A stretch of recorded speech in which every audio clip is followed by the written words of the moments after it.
मातनी toll नाक्यावर 507.300 gram kilo वजनाचा गांजा जप्त, 2,73,00,000चा मुद्देमाल हस्तगत. अंमली पदार्थ विरोधी टास्क फोर्स नागपूर विभागाने मोठी कारवाई करत मातनी टोल नाका परिसरातून तब्बल 507.300 किलोग्रॅम वजनाचा गांजा जप्त केला. ही कारवाई 23 फेब्रुवारी रोजी पहाटे 2:37 सुमारास भंडारा रोडवरील मातनी मौदा येथील आर्यन रेस्टॉरंट अँड ढाबा समोरील मोकळ्या जागेत करण्यात आली. विश्वसनीय माहितीच्या आधारे पोलिसांनी सापळा रचून ट्रक क्रमांक WB 23D 7992 ची तपासणी केली. ट्रकमधून व्यापारी प्रमाणात 507.300 किलो गांजा आढळून आला.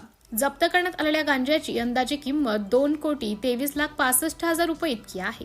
या कारवाईत पोलिसांनी एक ट्रक किंमत अंदाजे 20 लाख रुपये, एक मोबाईल 10,000 रुपये आणि 2,000 रुपये रोख रक्कम असा एकूण 2,73,77,000 रुपयांचा मुद्देमाल जप्त केला आहे.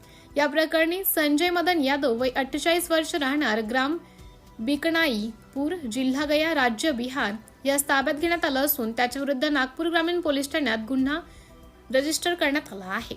ही कारवाई पोलीस निरीक्षक महानिरीक्षक श्रीमती शारदा राऊत आणि पोलीस अधीक्षक श्री अजित टिके यांच्या मार्गदर्शनाखाली करण्यात आली. सहाय्यक पोलीस निरीक्षक अमोल कोळेकर, पोलीस उपनिरीक्षक शिवाजी टिपुर्णे, सहाय्यक फौजदार दत्ता बागुल, पोलीस हवालदार तुळशीदास शुक्ला, रणजित गवई, सतीश पाटील, गयाप्रसाद वर्मा व अंमली पदार्थ विरोधी टास्क फोर्स नागपूरच्या पथकाने ही यशस्वी कारवाई केली आहे. पुढील तपास पोलीस निरीक्षक शिवाजी टिपुर्णे करीत आहेत.